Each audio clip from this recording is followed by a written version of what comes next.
안녕하세요. 한국의 가슴 따뜻한 이야기를 전하는 핫팩코리아입니다. 오늘은 1시간 몰아보기를 준비했어요. 라디오처럼 편하게 들으시거나 또는 일하실 때, 쉬실 때 편하게 들어주세요. 1시간 동안 어떤 이야기를 나누게 될지, 그럼 함께 들어볼까요?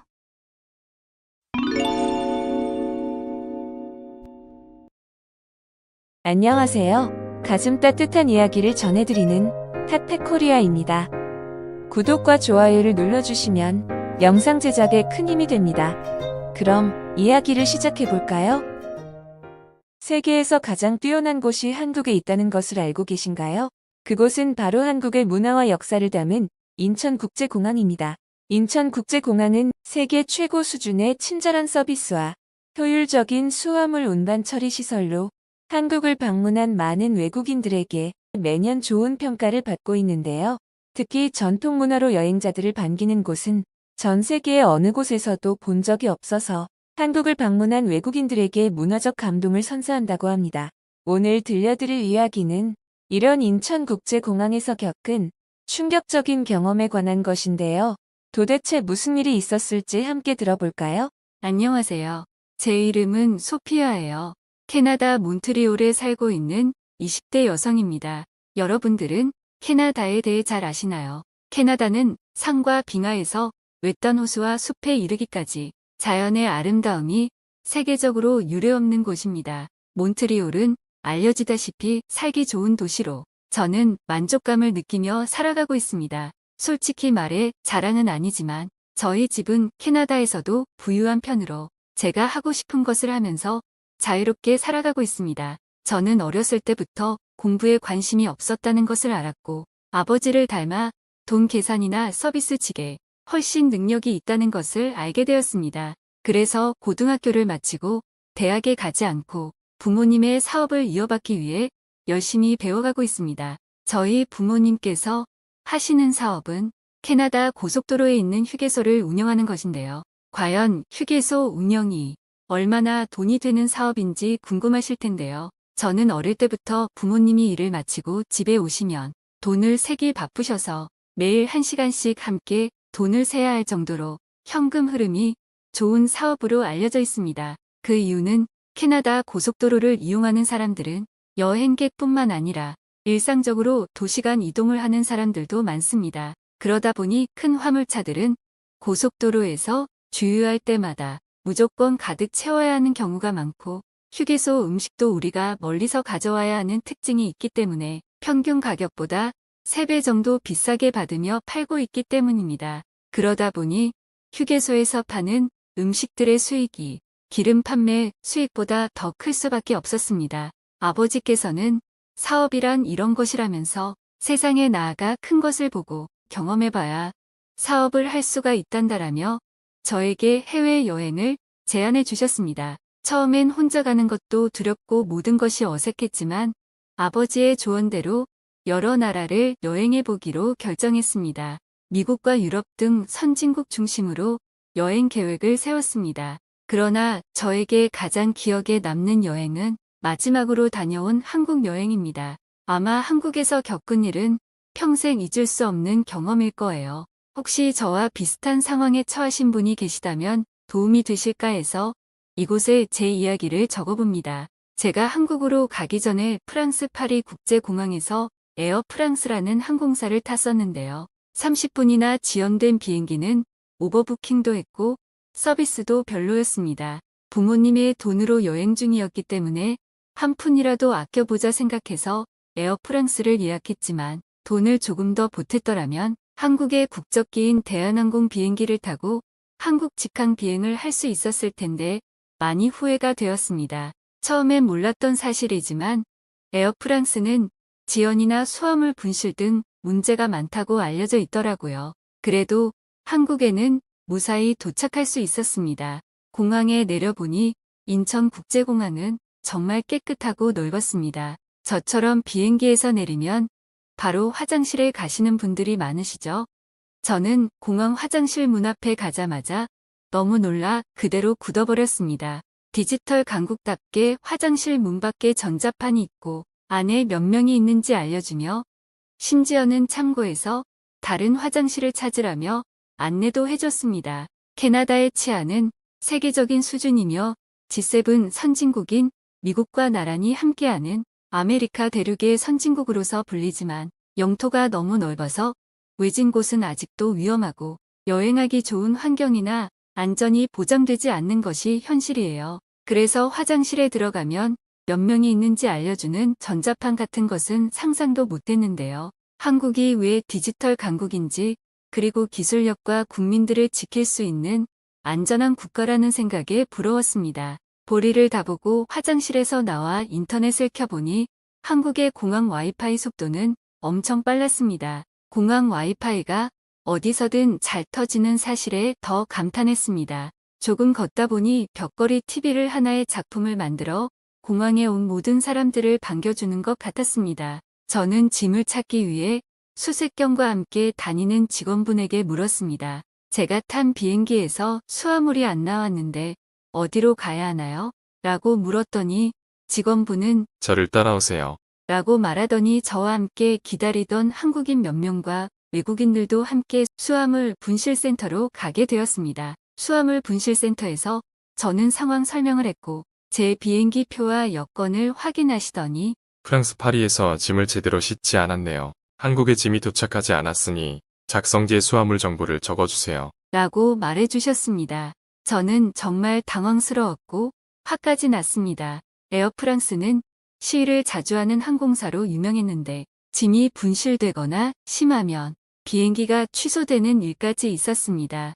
그래서 승객들이 하룻밤을 파리에서 머물러야 하는데 남자와 여자 다수를 한 방에 재워서 문제가 된 적도 있었더라고요. 아무튼 너무 황당해서 아무것도 못하고 있는 저에게 친절한 공항 직원분이 수화물 분실 신고를 할 수 있는 종이를 가져다 주셨습니다. 다행히도 신고서에는 한국어와 영어가 모두 쓰여 있어서 어렵지 않게 작성할 수 있었어요. 저는 숙소 주소와 이메일이나 휴대폰 번호를 적으라고 해서 이메일을 적고 리무진 버스를 타고 서울로 향했습니다. 호텔에 도착해서 체크인을 하려고 했는데 제가 인쇄해온 바우처가 수화물 안에 있었습니다. 저는 너무 걱정이 되었지만 호텔 직원의 친절함과 능력은 유럽이나 캐나다의 직원들보다 훨씬 뛰어났습니다. 제 이름과 여권을 보여주니 바우처나 QR코드 없이도 빠르게 체크인을 해주시고 호텔 카드키를 2개나 주셨습니다. 일단은 호텔에 들어가서 샤워를 하고 프랑스에서 입은 옷과 속옷을 그대로 입은 채 침대에서 잠시 휴식을 취하면서 눈물을 흘리며 부모님께 전화를 했습니다. 저는 잘 도착했다고 하면서 짐이 안 왔다고 말하던 중에 이메일 알림이 울렸습니다. 제가 신고한 짐이 발견되었고 지금 제가 묵는 호텔로 배송 중이라는 내용이었습니다. 저는 깜짝 놀라기도 하고 한편으론 기쁜 마음도 들었습니다. 그래서 얼른 머리를 말리고 로비로 뛰어내려갔습니다. 저를 기다리던 한국인 직원 2명이 캐리어를 들고 계셨습니다. 그리고 저의 여권을 확인하더니 짐을 넘겨주셨습니다. 저는 이 일이 수화물 신고 후 2시간 만에 일어난 것을 알고 나서 놀라지 않을 수 없었습니다. 인천공항 도착 후 서울까지 오는 길이 1시간 정도 걸렸기 때문에 더욱 믿기 어려운 일이었습니다. 그렇게 한국인 직원분들의 도움으로 짐을 찾을 수 있었습니다. 수화물을 열어 확인해 보니 많은 물건들이 부서져 있어서 조금은 슬펐지만 다른 사람들의 후기를 보니 짐이 전혀 오지 않는 경우도 있다고 해서 저는 수화물이 도착한 것만으로도 감사했습니다. 또한 이렇게 빠르고 정확하게 짐을 찾을 수 있도록 도와준 한국 공항 직원분들께도 너무나 감사했습니다. 저는 솔직히 G7에 속한 나라들이 가장 발전하고 훌륭한 나라라고 생각하고 살았습니다. 그 중에서도 특히 저는 제가 살고 있는 캐나다가 가장 좋은 나라라고 당연히 생각했고요. 하지만 한국이라는 캐나다의 100분의 1도 안 되는 작은 나라에서 이렇게 발전하고 훌륭한 서비스를 제공하는 모습은 저에게 너무 큰 충격이었습니다. 게다가 혼자 여행하는 외국인 여성으로서도 밤늦게까지 안전하게 다닐 수 있는 것은 신선한 충격이었습니다. 여러모로 한국은 저에게 많은 가르침과 깨달음을 주었습니다. 한국은 제가 방문한 G7의 그 어떤 국가보다 더 나은 모습을 보여주었습니다. 아마 아버지께서 제게 여러 나라를 여행해보라고 하신 것은 이런 이유가 아닐까라는 생각을 했고 저의 편견을 다 깨는 좋은 시간이었습니다. 저는 한국 여행을 의미 있게 마치고 다시 한번 한국에 방문하고 싶다라는 생각을 했습니다. 만약 저와 같이 한국 공항에서 수화물 문제나 다른 도움이 필요한 상황에 처한다면 친절하고 배려심 있는 선진국민인 한국인들에게 부탁해 보세요. 반드시 당신들을 도와줄 거예요. 그리고 저는 꼭 또 한국을 방문할 거예요. 저를 도와주셨던 많은 분들 감사했습니다. 한국의 세계적인 수준의 서비스와 인프라를 경험한 소피아 씨의 이야기를 여러분들은 어떻게 들으셨나요? 최근 많은 외국인들이 한국을 방문하면서 한국의 발전된 모습과 서비스에 감탄한다고 합니다. 반대로 한국인들이 해외를 여행할 때는 한국과 다른 문화적 차이로 인해 불편함을 느낄 때가 많다고 하는데요. 실제로 해외여행을 해보면 알 수 있듯이 한국의 인프라가 얼마나 대단한지 알 수 있다고 합니다.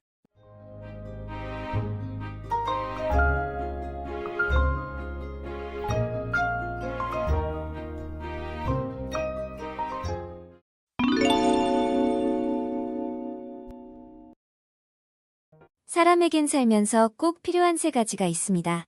바로 의식주인데요. 입고, 먹고, 자는 것입니다. 이 중에서도 먹는 것은 정말 중요하죠. 여러분들은 어떤 음식을 가장 좋아하시나요? 저는 피자나 치킨도 좋지만 따끈따끈한 찌개에 하얀 쌀밥과 반찬이 가득 있는 한식을 가장 좋아합니다. 오늘 사연의 주인공은 베트남 유학생입니다. 이 유학생은 한국의 대형마트 때문에 생활비를 다 써버려서 빈털터리가 될 뻔했다며 글로벌 커뮤니티 게시판에 글을 올렸는데요. 과연 어떤 사연인지 함께 들어볼까요? 안녕하세요. 저는 베트남 사람입니다. 이름은 마이예요. 저는 1년째 한국 생활을 하고 있습니다. 제가 한국에 오기 전에 살던 곳은 인구 20만 명 정도의 교통이 편리한 도시로 완전히 시골도 아니고 그렇다고 큰 도시도 아닌 중간 정도 되는 곳이었습니다. 대도시에서 약 50km 정도 떨어져 있었지만 살기엔 불편함이 없고 평범한 도시 정도가 딱 설명하기 적당할 것 같아요. 한국은 베트남 사람들에게 아주 좋은 나라라는 인상을 주고 있어요. 우리 마을은 가난한 사람들이 꽤 있는 편입니다. 한국어를 공부해서 한국인에게 물건을 팔거나 한국 회사에 취직을 하면 큰 돈을 벌 수 있다는 꿈을 가지고 한국을 동경하면서 코리안 드림을 꿈꾸는 사람들이 많이 있습니다. 실제로 한국인에게 도움을 받아 부자가 되는 사람들도 많이 있습니다. 그렇기 때문에 이곳의 주민들은 간단한 인사 정도의 한국어는 배우려고 대부분 노력하죠. 저도 한국어를 열심히 배웠고 한국어를 제대로 배워서 꼭 이루고 싶은 것이 있었어요. 그것은 바로 베트남에 있는 한국계 기업에 취직하는 것이었는데요. 저는 커다란 꿈을 안고 한국으로 떠났습니다. 그러나 제가 한국 생활을 너무 아름답게만 꿈꿨었더군요. 제가 한국 생활에서 정말 놀랐던 것은 물가였습니다. 월세가 엄청나게 비싸다는 것에 놀랐었는데요. 한국에 오자마자 길에서 자야 하나 싶을 정도로 당황스러웠죠. 한국에서는 보증금이라고 하는 큰 금액을 미리 내고 월세를 낮게 내는 방식으로 집을 계약하더라고요. 물론 보증금은 계약 종료 시 돌려받을 수 있지만 저에게는 그렇게 큰 돈이 없었기 때문에 집을 구하기가 어려웠어요. 보증금의 비율에 따라 월세가 달라지기 때문에 월세가 비싼 집을 구할 수밖에 없었습니다. 베트남에서는 보증금이 한국보다 훨씬 낮거나 없는 경우가 많거든요. 물론 베트남의 월세 가격은 도시와 지역에 따라 다르지만 평균적으로 2배에서 3배까지도 차이 나는 느낌이었죠. 그래도 지금은 다행히 말레이시아에서 온 친구와 아파트를 공유해서 살고 있습니다. 월세 부담이 줄어들기는 했지만 이 가격도 저에겐 엄청나게 비싼 가격입니다. 공과금을 포함해서 매달 40만 원 정도 나가고 있고 최근에는 모든 물가가 조금씩 더 오르는 것 같아서 부담이 되고 걱정스러운 나날을 보내고 있습니다. 하지만 제가 한국에 와서 어려운 점만 있었던 것은 아니었어요. 역시 한국은 너무나 좋은 곳이었습니다. 한국은 일한 만큼 돈도 많이 주는 나라였거든요. 얼마 전부터 한국어 수업이 끝나고 편의점에서 아르바이트를 시작했어요. 제가 받는 돈은 한국 돈으로 150만 원이 조금 넘었습니다. 베트남 돈으로 계산하면 이 돈은 엄청나게 큰 돈입니다. 얼마 전 호치민에 있는 제 친구가 베트남 기업에 취직을 했거든요. 근데 지금 받고 있는 월급보다 제가 한국에서 아르바이트로 받고 있는 금액이 큰 차이가 없었어요. 사실 저도 한국에 오기 전까지 코리안 드림이 실제로 일어날까 했는데 너무 놀라웠고 감사했습니다. 그래서 용돈을 안 받아도 되지만 타지에 있는 제가 안쓰러운지 한국어 수업료와 생활비에 보태라며 부모님께서 용돈을 보내주고 계십니다. 그래서 최대한 생활비를 아껴 쓰려고 아르바이트도 시작한 거였죠. 물론 공부도 틈틈이 열심히 했어요. 제가 편의점을 선택한 이유는 많은 사람들과 한국어로 대화할 수 있기 때문이었어요. 저는 부모님께 죄송한 마음이 들지 않도록 최대한 식사는 편의점에서 빵이나 삼각, 김밥을 사 먹었습니다. 하지만 한국의 편의점은 맛있는 것이 많아서 전혀 힘들지 않았어요. 아끼면서 공부까지 열심히 하는 제가 기특하다며 편의점 사장님께서는 유통기한이 다 되어가는 제품들을 가끔 챙겨주셨어요. 덕분에 룸메이트 친구와 저는 생활비를 많이 아낄 수 있었습니다.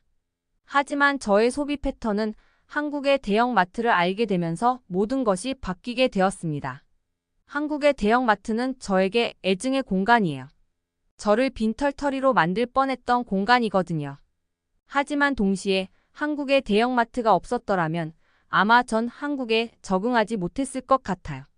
한국의 대형 마트에 처음 갔을 때 전 놀라서 기절할 뻔했어요. 룸메이트 친구와 아파트에서 조금 떨어진 곳에 있는 대형 마트였는데 편의점과는 차원이 달랐거든요. 저는 그날 받은 충격이 생생하게 기억이 나요. 그때까지도 근처에 있는 작은 과일 가게 정도는 가봤어도 대형 마트는 처음이었거든요. 함께 사는 말레이시아 친구도 들어가 본 건 처음이라고 했습니다. 한국의 대형 마트는 베트남과 비교할 수 없을 정도로 깨끗하고 체계적이었습니다. 건물 안에 카트를 주차해 놓는 공간이 따로 있고 본인이 사용한 카트를 제자리에 다시 가져다 놓더라고요. 바닥도 깨끗하게 청소되어 있고 일단 공간이 넓어서 당황스러웠어요. 베트남에 처음 여행 온 사람들은 대형 마트나 시장이 청결하지 못하다는 평가를 많이 하는데요. 저도 베트남에서 대형 마트나 시장을 이용할 때 그런 생각을 하지 않았던 건 아니에요. 하지만 한 사람의 생각으로 바꾸기에는 조금 어려운 점이 있어요. 물론 베트남도 어느 일부 지역도 많이 바뀌고 있지만 이 정도까지는 아니었기 때문에 들어서자마자부터 한국 사람들은 어떻게 이렇게 깨끗할 수 있을까? 라는 생각이 들었죠. 일단 저는 대형마트에 들어가기 위해 가방 보관소부터 찾자고 친구에게 말했습니다. 하지만 한참을 돌아다녀도 보관소가 보이지 않더라고요. 베트남의 경우 일부 대형마트에서는 쇼핑백을 반입 금지하고 고객센터에 맡겨야 합니다. 또한 백팩을 가지고 있는 경우에는 케이블 타이로 묶고 들어가야 하는 경우가 있기 때문이었죠. 그런데 주변을 둘러보니 한국 사람들 모두 커다란 가방까지 들고 마트 안으로 들어가고 있었습니다. 베트남에서 가방을 맡기라고 하는 이유는 도난 방지와 상품 보호를 위한 것이었는데 모두들 아무렇지 않은 듯 마트로 들어갔고 저와 친구는 불안했지만 가방을 들고 마트 안으로 들어갔습니다. 마트 앞 충격은 시작에 불과했어요. 한국 사람들은 청결하고 질서를 정말 잘 지키더라고요. 베트남의 대형 마트나 시장에서 식품이나 잡화가 무질서하게 진열되어 있는 경우가 많거든요. 또한 상품이 대량으로 쌓여 있고 공간이 협소한 경우가 많습니다. 그런데 한국은 상품도 종류별로 잘 구분되어 있고 가격표도 명확하게 표시되어 있었어요. 그리고 직원분들도 굉장히 친절하고 물건을 찾기 위해 물어보면 모두가 어디에 있는지 알고 있는 것이 너무 신기했어요. 한국 마트 직원들은 효율적이고 체계적인 방식으로 일을 처리하더라고요. 특히 마트에서는 계속 기분 좋은 음악이 흘러나왔는데요. 분위기에 압도되면서 저도 모르게 물건도 사고 싶어졌습니다. 마치 놀이공원에 놀러 온 것처럼 말입니다. 시간이 흐르는 것도 모르고 저와 친구는 마트에서 주말을 보내게 되었습니다. 저와 룸메이트는 집에 돌아와 보니 생각보다 너무 많은 지출을 했다는 것에 후회를 하게 되었죠. 그리고 다른 외국인 친구를 통해 한국 마트는 마감 시간에 가면 세일을 한다는 것을 알게 되었습니다. 또 한국에 오래 살고 있는 친구들은 마트마다 할인율이 다르다고 하는데 설명이 조금 어려웠습니다. 저와 룸메이트 친구는 그렇게 과소비를 하지 말아야겠다고 생각하고 설레는 마음으로 일주일 뒤에 마트를 갔습니다. 한국의 대형 마트는 워낙 크고 넓기 때문에 저번에 안 보였던 상품들이 눈에 보이기 시작했습니다. 베트남에도 대형 마트는 있지만 취급하는 물건들과는 상태도 상품도 많이 달랐어요. 베트남 사람들은 대형 마트에서 고기나 채소 같은 식품들을 노출시켜 놓는 경우가 많습니다. 식품을 구입할 때 신선도와 질감을 직접 확인하고 싶어 하기 때문에 노출된 상태로 판매하는 것이 일반적입니다. 또한 베트남의 기후는 덥고 습한 열대성 기후이기 때문에 식품의 보존이 어렵습니다. 따라서 냉장고나 냉동고에 넣어두는 것보다 바로 판매하는 것이 낭비를 줄일 수 있다고 생각하는 경우도 있습니다. 저는 이런 상황에 익숙해져 있었기 때문에 별다른 불편함을 느끼지 않았었죠. 그런데 한국은 식품이 냉장고나 냉동고에 보관되어 있었고 위생관리에 철저했습니다.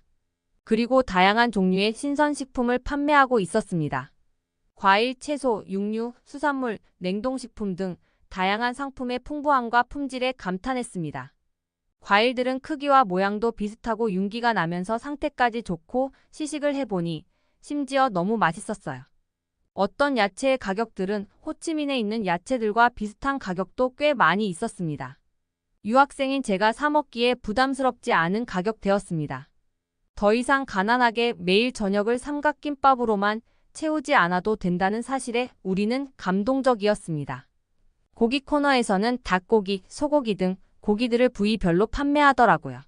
부위별로 판매를 한다는 것은 그만큼 싸게 사 먹을 수 있다는 이야기였고, 친구와 저는 생각지도 않게 오늘 쓸 금액 내에서 고기까지 살 수 있었습니다.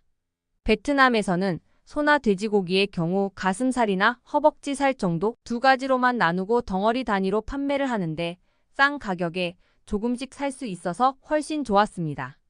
용도별로 찌개, 구이 등 필요한 요리에 구입하는 것을 보고 한국 사람들은 참 현명하다고 생각했어요.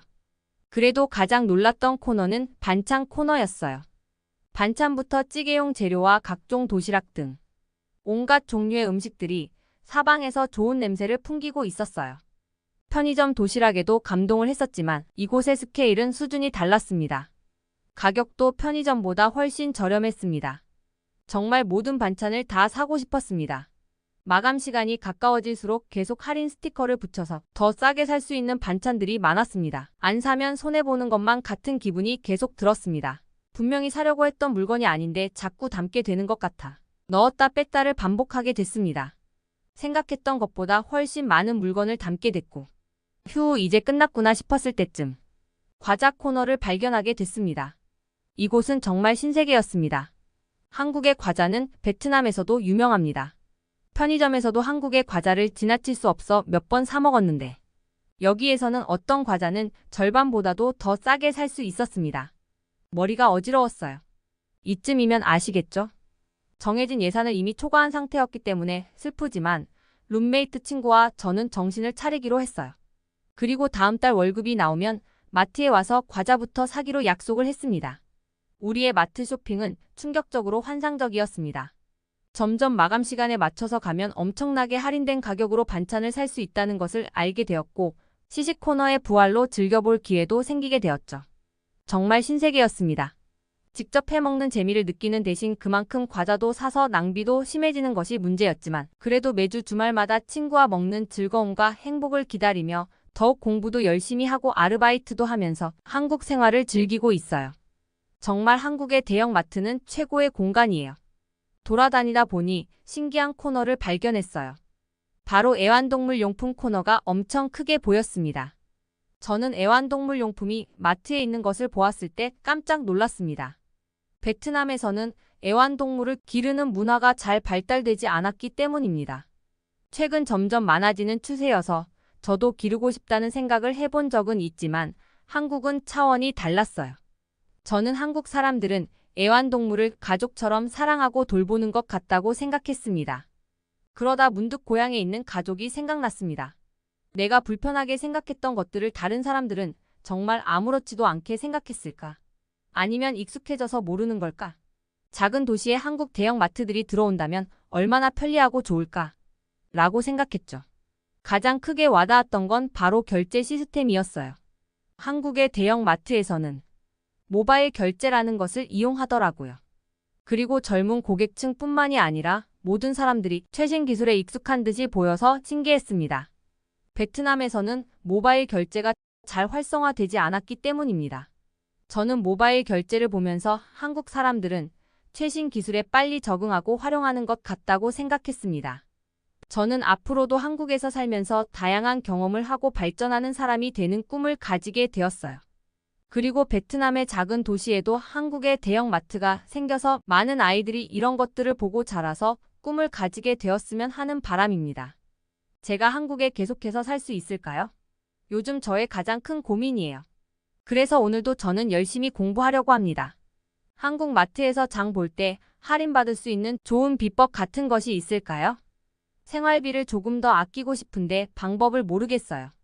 사실 물가가 계속 오르는 것이 조금 걱정입니다. 한국 생활을 계속 이어나가고 싶은데 저의 고민이 오래되지 않을 수 있도록 도와주세요. 끝까지 저의 이야기를 들어주셔서 감사합니다. 익숙해서 편리하다고 생각하지 못했던 것들이 베트남에서 온 마이 씨의 사연을 듣고 다시 한번 한국에 살고 있다는 것에 대해 감사하다는 생각이 들었어요. 여러분들은 어떻게 보셨나요? 실제로 베트남의 슈퍼마켓에 비해 한국의 대형 마트들은 그 규모가 몇 배나 크다고 합니다. 베트남뿐만 아니라 다른 외국인들 또한 한국의 대형 마트에 방문 후에 직원들의 친절함은 물론이고 철저한 위생과 고객 위주의 편리성, 그리고 이미 세계로 알려진 우수한 품질까지 놀라는 점이 한두 가지가 아니라고 하니 너무 자랑스럽습니다. 여러분들은 어떻게 마트를 이용하고 계신가요? 한국에 잘 적응할 수 있도록 마이 씨에게 좋은 방법을 많이 알려주세요.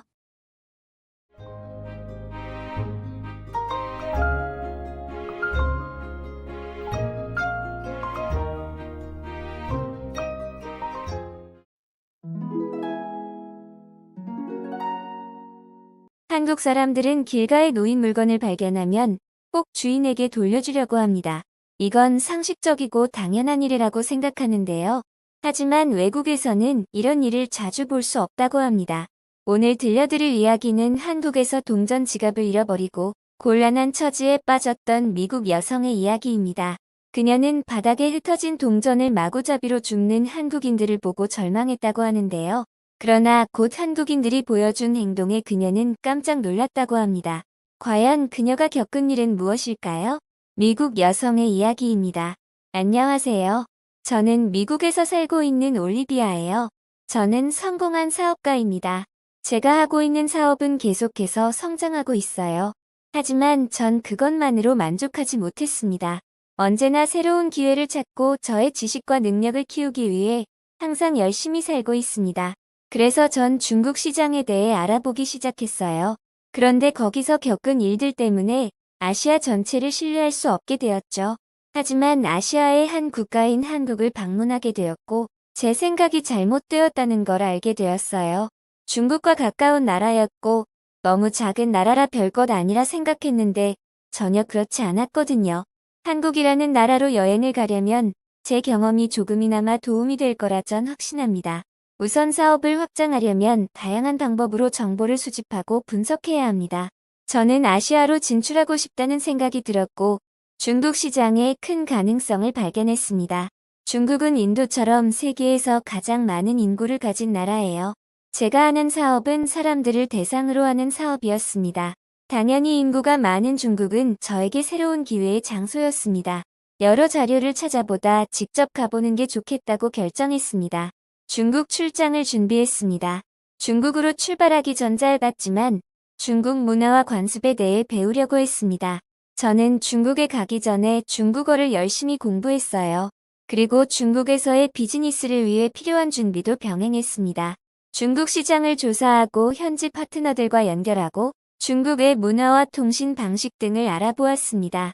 그래서 출장에 필요한 모든 것을 챙기고 현지에서 원활하게 진행할 수 있도록 했어요. 그 후 저는 중국에 도착했습니다. 처음엔 언어와 문화의 차이로 조금 당황스러웠어요. 하지만 저는 제가 준비한 모든 것을 적극 활용하여 이를 극복하기 시작했죠. 중국에서 다양한 사람들과 만나며 새로운 네트워크를 구축했어요. 저의 비즈니스는 성공적으로 잘 마무리되었습니다. 그렇게 베이징에서 업무를 처리하면서 저는 이곳에서 더 많은 기회가 있을 것이라고 생각했어요. 하지만 저의 기대는 곧 실망으로 바뀌었습니다. 저는 베이징의 진실을 직접 경험하게 되었습니다. 그날 저는 도시를 돌아다니며 구경을 하고 있었습니다. 그런데 갑자기 제 지갑이 없어진 것을 느꼈습니다. 지갑이 없어진 걸 확인하고 주위를 빠르게 살펴보았습니다. 한 무리의 중국인들 속에서 한 남자가 제 지갑을 들고 달리는 걸 발견했습니다. 저는 충격에 빠졌습니다. 돈보다 소매치기를 당한 게 더 무섭고 화가 났습니다. 대낮에 지갑을 훔치다니 어떻게 이런 일이 가능할까? 순간적으로 불안함과 공황감이 몰려왔습니다. 저는 베이징에 있는 동안 안전하다고 생각해왔습니다. 자신을 보호할 수 있다고 확신해왔죠. 하지만 이제 그건 헛된 꿈일 수 있다는 걸 깨닫자 겁이 나버렸습니다. 지갑을 찾으려고 따라가 봤지만 소용없었습니다. 가장 겁이 났던 건 지갑 안에 있는 개인정보들이었습니다. 신분증이나 신용카드 같은 개인정보가 들어있다면 얼마나 위험할까요? 전 개인정보가 담긴 지갑과 동전 지갑을 따로 들고 있어서 다행히 저희 신분이 드러나는 것은 막았어요. 하지만 운이 좋지 않았다면 지갑을 잃는 순간 저희 개인정보는 공개되었을 거예요. 그런 일이 생길까봐 무섭기도 했어요. 이렇게 되니 베이징이 안전한 여행지인지 의심스러워졌습니다. 중국 공안에게 도움을 청하기도 했어요. 하지만 그들은 저희 요청에 적극적으로 응하지 않았어요. 그들은 제가 범죄 피해자가 아니라고 생각했어요. 그냥 지갑을 잃어버린 것뿐이라고 생각했죠. 제 말에 귀를 기울여주지 않았어요. 그들은 제 상황을 임의로 판단하고 이 문제를 해결하는 데 별로 관심이 없었습니다. 결국 저는 혼자서 모든 상황을 받아들여야 했어요. 베이징 거리에서는 더 조심스럽게 다니기로 다짐도 했죠. 베이징 거리는 붐비고 혼잡했습니다. 그곳에는 소매치기들이 숨어서 부주의하게 지나가는 사람들의 지갑을 훔치곤 했죠. 이들은 들판의 하이에나처럼 함께 몰려다니며 손목이나 목에 걸린 가방을 주시하기도 했어요. 그때 비로소 베이징 거리에 중국인들의 모습이 눈에 들어왔습니다. 평범한 사람들도 있었겠지만 저한테는 이제 평범하게 보이지 않았어요. 그들은 분명 준비된 것 같았거든요. 그들은 재빨리 움직여서 주변 상황을 감시했어요. 어느 순간 무심코 남겨진 지갑에 손을 대면 급하게 그것을 가져가고 사라졌으니까요. 중국은 예전과 달리 많은 발전을 한 나라입니다. 저를 포함한 수많은 외국인들도 방문하고 있었죠. 하지만 안전한 나라는 아니었습니다. 저는 이번 일로 인해 아시아 전체가 위험한 지역으로 보였습니다. 미국과 유럽의 선진국과 비교해 아시아의 나라들은 잘 알려져 있지 않았습니다. 작은 나라들도 많았고요. 중국은 많은 발전과 함께 미국만큼 큰 나라 중 하나였습니다. 저는 중국에서 일을 하다가 미국으로 돌아왔어요. 중국에서의 경험은 저에게 좋은 추억이 아니었죠. 불안하고 불편한 기분이 들었고, 그러면 다른 아시아의 작은 국가들도 그런 상황일 거라고 생각했어요. 그래서 저는 중국과 아시아 전체에 대해 부정적인 인식을 가지게 되었습니다. 그리고 제가 사랑하는 미국으로 돌아와서 살기 시작했어요. 시간이 지나고 난 뒤 우연히 한국의 K-팝을 보게 되었습니다. 처음에는 이해할 수 없는 언어로 부르는 다른 나라의 음악일 뿐이었어요. 하지만 조금 더 알아보니 세계적으로 유명하고 인기가 있다는 걸 알았습니다. 한국은 저에게 낯선 나라였기 때문에 어디에 있는지도 몰랐어요. 찾아보니 한국은 아시아의 작은 나라였죠. 위치를 확인하자마자 저는 얼굴을 찡그렸어요. 중국과의 나쁜 경험이 있었으니까요. 아시아에 속한다는 것만으로도 한국을 싫어하게 되었으니까요. 게다가 중국과 매우 가깝게 붙어 있었죠. 그리고 나라 크기도 정말 작았습니다. 얼마나 작은지 상상도 안 갔습니다. 저는 버지니아주에서 살고 있는데 한국은 버지니아주보다도 훨씬 작습니다. 정말 말도 안 된다고 혼자 웃음을 터뜨렸습니다. 알면 알수록 한국에 대한 정보는 신기하기만 했습니다. 버지니아주보다도 작은 나라인데 70%가 산이라고 합니다. 그럼 사람들은 어디서 살 수 있는 거야? 이해할 수 없었습니다. 이런 작은 나라에서 어떤 일이 벌어지는 건지 궁금하기도 했습니다. 전 세계를 흥분시키는 K-팝이 이런 작은 나라에서 탄생했다니 놀랍기도 했습니다. 그리고 더욱 신기한 것은 K-팝 팬들은 자신들이 좋아하는 제품을 사려고 열심히 모으거나 구입한다는 것입니다. 심지어 미국인들도 한국에서 만든 K-팝 굿즈에 관심을 보이고 있다고 합니다. 저는 K-팝 아이돌을 팬들이 얼마나 사랑하는지 보고 비즈니스적으로 매력적인 기회라고 생각했습니다. 그들은 자신들이 좋아하는 아이돌과 연결될 수 있는 굿즈를 구입하고 이를 통해 팬덤을 강화하고 있었습니다. 이런 현상은 저에게 사업을 하기 위한 동기가 되었습니다. 저는 이런 기회를 놓치지 않기 위해 바로 시장 조사에 들어갔습니다. 한국의 문화와 경제에 대해 알아보았습니다. 인터넷으로만 보는 것이 아니라 직접 한국을 방문해서 확인하고 싶었습니다. 한국에서 성공할 수 있는 제품을 개발하기 위해 현재의 트렌드를 파악하는 것이 목적이었습니다. 저는 K-팝 스타들의 인기 요인과 그들의 팬들이 선호하는 제품을 분석하기 위해 많은 인터뷰를 진행했습니다. 한국으로 가기 전부터 저는 철저한 준비를 했습니다. 그리고 드디어 한국으로 출발했습니다. 저는 한국의 도시를 거닐며 놀랍게도 K-팝의 영향력을 곳곳에서 볼 수 있었습니다. 음악과 춤뿐만 아니라 패션이나 메이크업 등 다양한 분야에서 한국의 문화가 빛나고 있었습니다. 인터넷에서 본 것보다 실제로 보고 배운 것이 훨씬 많았고 한국인들과 소통하면서 그들의 문화에 대해 더 깊게 알 수 있었습니다. 그리고 저는 한국 시장에서 성공할 수 있는 제품도 찾았습니다. 저는 K-팝 팬들이 원하는 것을 알아내었거든요. 이 시장이 엄청날 것이라고 확신할 수 있었습니다.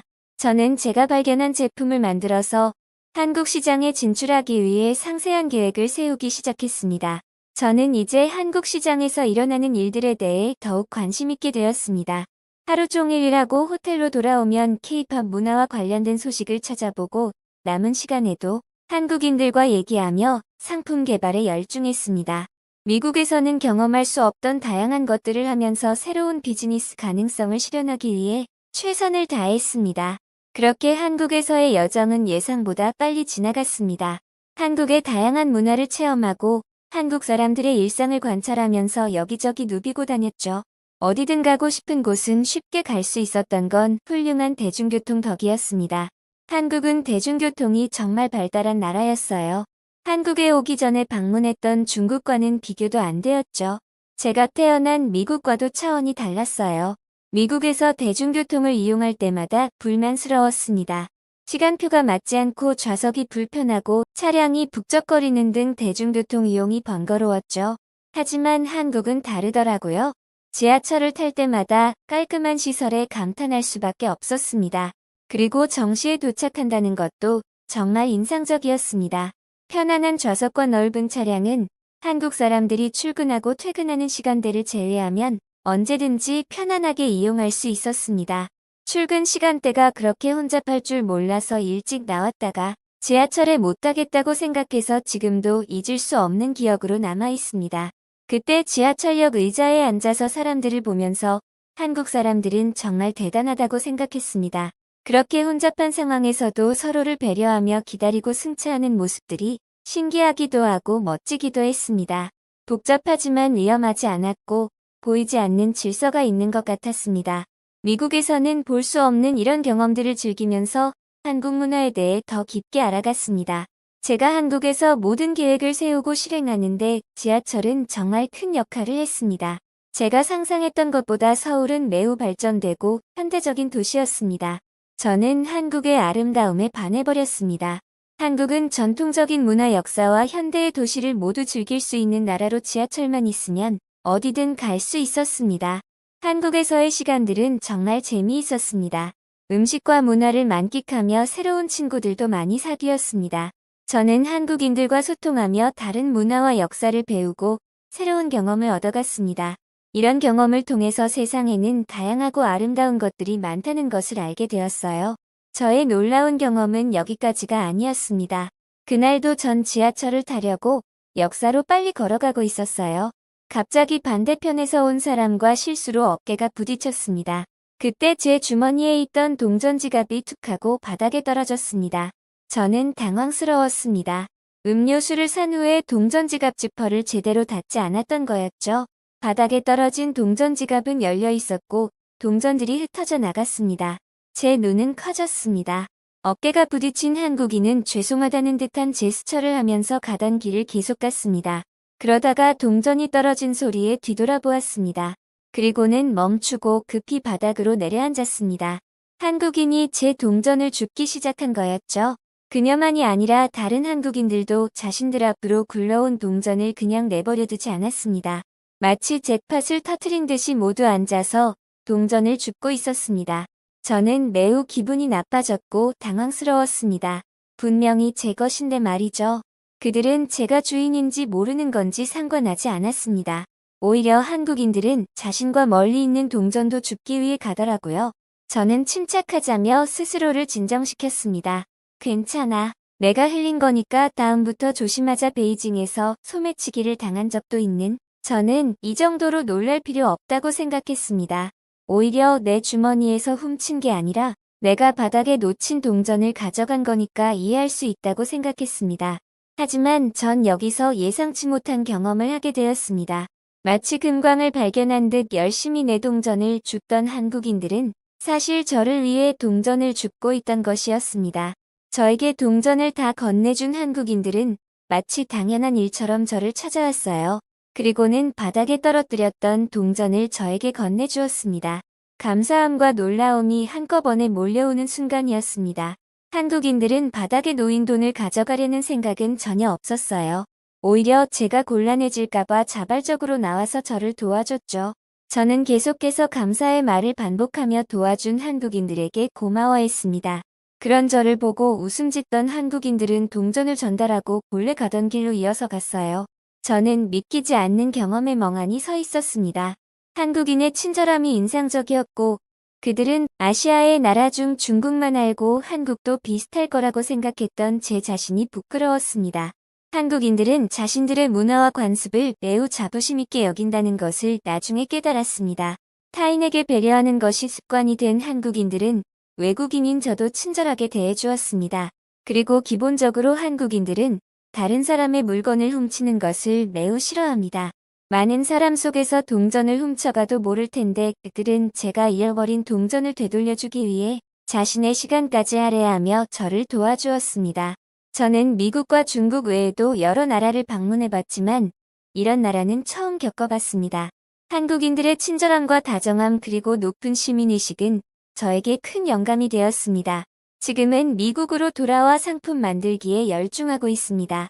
미국으로 돌아왔지만 한국 사람들과 교류하며 배운 것들을 적극적으로 활용하여 새로운 경험을 얻고 있습니다. 다른 문화 사람들과 소통하는 것이 얼마나 중요한지 깨우쳤거든요. 저는 하나의 경험으로 성급하게 판단하는 것이 얼마나 어리석은 것인지 알게 되었습니다.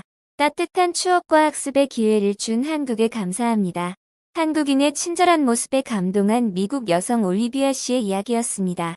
그녀는 중국에서 소매치기에게 피해를 당한 경험이 있어서 한국에 오기 전에는 한국에 대해 좋지 않은 인식을 가지고 있었습니다. 하지만 한국에서 실제로 겪은 일들은 그녀의 생각을 완전히 바꿔놓았습니다. 유럽이나 중국에서는 소매치기나 도둑들이 많아서 자신의 소지품을 항상 조심해야 합니다. 그러나 한국은 정말 다른 나라와 비교할 수 없을 만큼 한국의 인상적인 모습에 마음을 열고 새로운 사업 아이디어를 앞으로도 한국과 좋은 인연을 이어가며 성공적인 결과를 얻기를 바랍니다.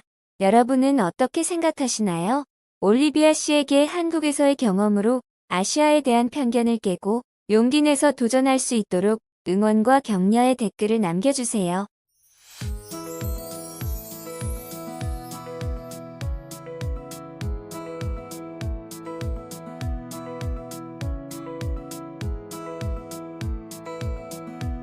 한국에는 약 200만 명의 외국인 근로자가 살고 있습니다. 그 중에서도 가장 많은 비중을 차지하는 곳은 베트남, 중국, 필리핀, 태국 등 동남아시아 국가 출신의 근로자들입니다. 그들은 한국에서 농업, 어업, 제조업 등 다양한 분야에서 일하고 있습니다. 그들에게 한국은 도전이자 기회의 땅이었습니다. 하지만 그 과정에서 쉽지 않은 고난도 많다고 합니다. 바로 한국에서 살아남아 일을 하려면 한국의 취업 비자를 취득해야만 하는데요. 비자를 취득하기만 한다면 인생을 바꿔버릴 수 있는 소중한 기회를 만날 수도 있고 어쩌면 멀리 떨어져 있는 가족들의 인생까지 모두 바꿀 수 있다고 합니다. 오늘의 사연의 주인공은 한국에서 3년을 일했던 외국인 근로자인데요. 그녀는 한국에서의 생활이 너무 힘들고 지쳐서 다시 고향으로 떠나버렸다고 합니다. 도대체 무슨 일이 있었는지 그녀의 이야기 함께 들어볼까요? 안녕하세요. 저는 태국 파타야라는 해변 도시에서 태어나 방콕의 한 대학교에 재학 중인 태국인 여대생입니다. 이름은 아리아예요. 사실 저는 동기들보단 나이가 좀 많은 편인데요. 그 이유는 제가 대학 생활 중간에 3년 동안 한국으로 모험을 떠나서 그런 것입니다. 저는 부모님께서 두 분 다 일을 하셔도 빚만 쌓이는 가난한 집안에서 자랐어요. 대학에 진학하려면 등록금을 제가 벌어야 했습니다. 태국에서는 400만 원 정도 되는 등록금을 벌기가 쉽지 않았어요. 어떤 일이든 해야겠다고 생각하고 여러 아르바이트를 동시에 했습니다. 하지만 그 중에는 정말 못된 사장님을 만나서 고통스러운 시간을 보내기도 했습니다. 그 사장님과의 첫 만남은 좋았습니다. 대학 생활에 아무 문제가 없을 거라고 생각했고 일을 시작했죠. 하지만 사회 경험이 없다 보니 절대로 하면 안 되는 곳으로 들어간 것이었습니다. 온갖 일을 시키고 밤늦은 시간까지 술자리까지 끌고 갔습니다. 어린 마음에 무서워서 거절하지 못했고 나중에는 욕설까지 들으며 일을 했습니다. 저는 결국 참을 수 없어서 그만두고 다른 아르바이트를 찾았습니다. 그러던 중 제가 꾸준히 공부해오고 관심 있던 한국에 가서 돈을 벌면 어떨까 하는 생각이 들었어요. 아, 나도 할 줄 아는 게 있었지? 왜 이제까지 이렇게 참았을까? 라는 생각이 들었고 부모님을 설득했습니다. 한국에 가면 돈을 더 벌 수 있고 꼭 성공해서 돌아오겠다고 말이에요. 그 후로 저는 공부를 더 열심히 하기 시작했습니다. 한국에 가려면 취업 비자를 따야 했기 때문입니다. 대학도 휴학해야 하고 한국에 아는 사람도 없다 보니 두려운 생각도 들었어요. 하지만 지금보다 더 무서운 일은 없어. 나는 할 수 있다. 다짐했습니다. 우리나라지만 태국에서 생활하면서 마음이 많이 지쳤었던 것 같아요. 이런 곳에서는 아르바이트뿐만 아니라 나중에 취직을 한다고 생각하면 앞이 깜깜해졌어요. 저는 하루빨리 한국으로 떠나고 싶어졌습니다. 결국 비자 합격을 해냈고 한국으로 출발했습니다. 몇 달을 준비하고 기대하던 날이 드디어 왔습니다. 그러나 저의 한국 생활은 생각만큼 쉽지 않았습니다. 한국에서 일자리를 구하는 것은 어렵지 않았어요. 태국을 떠나기 전부터 한국 정부에서 일자리를 구해준 상태였고 저의 일터는 가공식품을 생산하는 곳이었습니다. 하는 일은 간단하고 쉬운 일이었지만 아무래도 한국인 사장님과 일하다 보니 헷갈리거나 어려운 부분이 많았어요. 그래도 직원 중에 태국인이나 다른 외국인들도 있어서 외롭지는 않았습니다. 저는 태국어 외에도 라오스어와 영어도 할 줄 알았기 때문에 다른 직원들을 위해 통역을 하는 경우도 있었어요. 그럴 땐 사장님께서 제가 없었으면 큰일 날 뻔했다며 칭찬해 주셨습니다. 저는 한국에서의 삶에 점점 적응해 갔습니다. 한국에 와서 알게 된 것은 태국은 아직 많이 부족한 나라라는 것이었습니다. 아르바이트를 하는 사람들을 대하는 태도도 많이 바뀌어야 한다고 생각했습니다. 태국은 자국인임에도 불구하고 아르바이트생들을 정말 노예 부리듯이 부려먹고 있거든요. 태국에도 물론 좋은 사장님이 있듯이 한국에도 역시 악덕 사장은 있겠지만 제가 만난 한국 사장님은 아주 좋은 분이셨습니다. 정직하고 모두에게 친절하셨어요.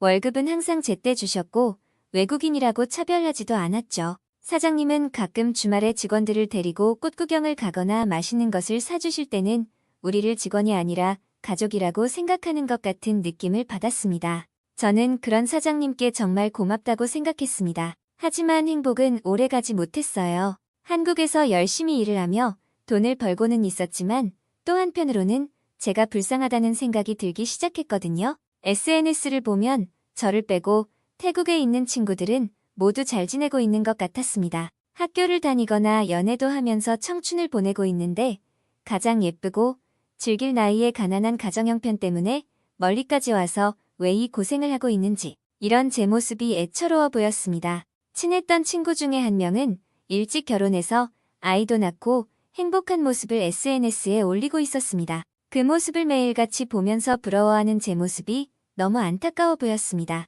제가 올릴 수 있는 사진은 매일 일어나 씻고 일하고 자고 다시 일어나서 일하러 가는 모습뿐이었습니다. 거울에 비친 제 모습을 보니 초라하고 불쌍해서 눈물이 났어요. 나는 뭘 위해서 이렇게 사는 건지도 모르는 것 같았습니다. 저를 더 지치게 하는 건 이것뿐만이 아니었어요. 부모님께서는 한국에서 버는 돈으로 자신들의 생활까지 책임져 달라고 하셨습니다. 제가 선택한 삶이었기 때문에 거절할 수 없었고 결국 월급으로 가족들의 생계까지 책임지기 시작했습니다. 같이 일하는 한국 이모들은 왜 그렇게까지 하냐며 저를 위로해 주셨어요. 딸 같다고 밥도 챙겨주시고 제가 힘들 때마다 비타민 음료수나 과자들도 많이 사주셨죠. 한국 이모들은 정말 재밌는 분들이셨어요. 하지만 저는 마치 일하는 기계가 된 것 같았죠. 한국에서 버는 돈은 태국에서 버는 돈과는 비교조차 할 수 없을 정도로 많은 돈을 버는 게 사실이었습니다. 태국에서 한 달 동안 쉬지 않고 일을 해야 벌 수 있는 돈을 한국에서는 단 며칠이면 벌 수 있었습니다. 하지만 월급이 많은 만큼 한국은 물가도 비싸기 때문에 한국의 생활비도 만만치가 않았습니다. 제가 태국에 돈을 많이 보내려면 저는 여기에서 저를 위해 단 한 푼도 사용하지 않아야 하는데 부모님을 이걸 모르시는 거예요. 오로지 돈을 위해 저의 청춘을 한국에서 일에 다 바쳐야 하는 겁니다. 그렇게 3년이란 시간이 빠르게 지나갔어요. 저는 정신적으로 완전히 지쳐버렸습니다. 그래도 대학교 졸업할 돈까지 전부 벌어서 태국으로 돌아올 수 있게 됐어요. 저는 이제 돌아가기로 결심하고 사장님과 공장 식구들께 감사 인사를 드렸습니다. 사장님은 미리 이야기해줘서 고맙고 저를 응원한다고 말해주셨어요. 지금처럼만 성실하게 살면 성공한다고 이야기해주시는데 눈물이 났습니다. 그리고 정말 떠나는 날 저는 울 수밖에 없었습니다. 저와 함께 일했던 모든 동료들과 사장님이 파티를 준비해줬거든요. 케이크도 준비해주고 고기까지 사서 그날은 모두 저를 위한 날로 준비해주신 거예요. 그리고 태국어로 축하 노래까지 불러주셨어요. 정말 감동적인 날이라 영원히 잊지 못할 거예요. 여기에서 일했던 소중한 추억들로 저의 인생을 앞으로 잘 살아가 보겠다고 다짐했습니다. 그리고 감사드린다는 인사를 마지막으로 남긴 뒤 겨우 돌아섰습니다.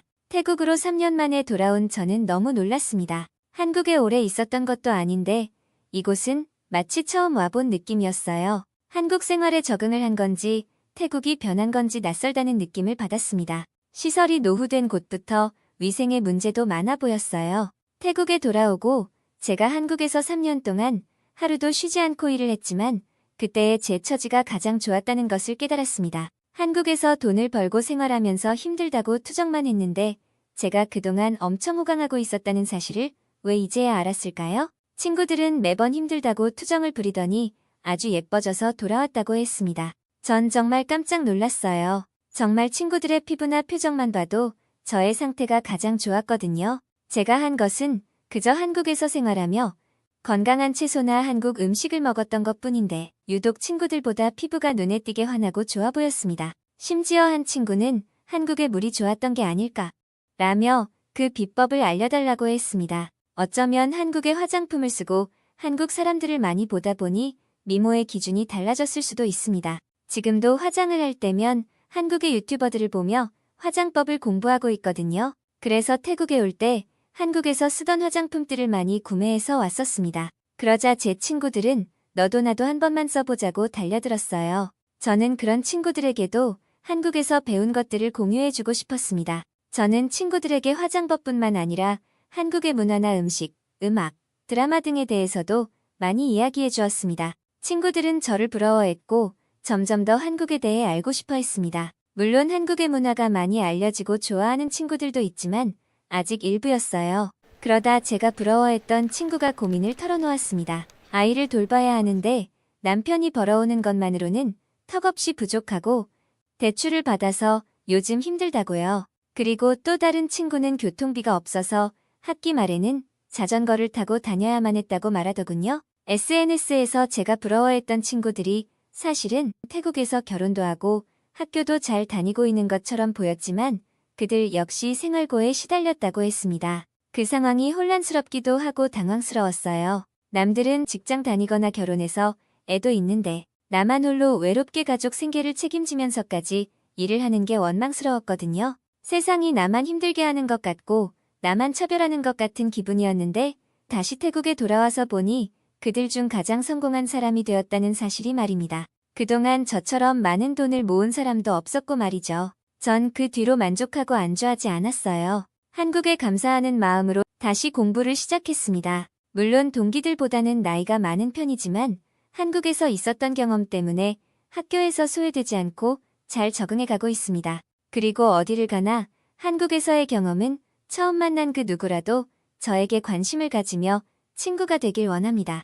저는 태국에서 지내고 있지만 항상 감사하는 마음으로 살겠습니다. 주변에 어려운 한국인이라도 보이면 앞장서서 도와주겠습니다. 저의 인생을 바꾸어준 한국에게 정말로 고맙습니다. 한국 덕분에 인생이 바뀌었다는 아리아 씨의 사연 어떻게 보셨나요? 새로운 삶을 살고 있다니 너무 다행이네요. 태국에서도 한국의 문화를 많이 알려주시길 바라고 앞으로도 꽃길만 걷기를 바라며 댓글로 아리아 씨의 인생을 응원해주세요. 오늘의 이야기는 여기까지입니다. 즐겁게 보셨다면 소중한 댓글 많이 남겨주시고 구독과 좋아요 부탁드립니다. 그럼 더 좋은 영상으로 찾아뵙겠습니다. 지금까지 한국의 가슴 따뜻한 이야기를 전해드리는 핫팩코리아였습니다. 끝까지 시청해주셔서 감사합니다.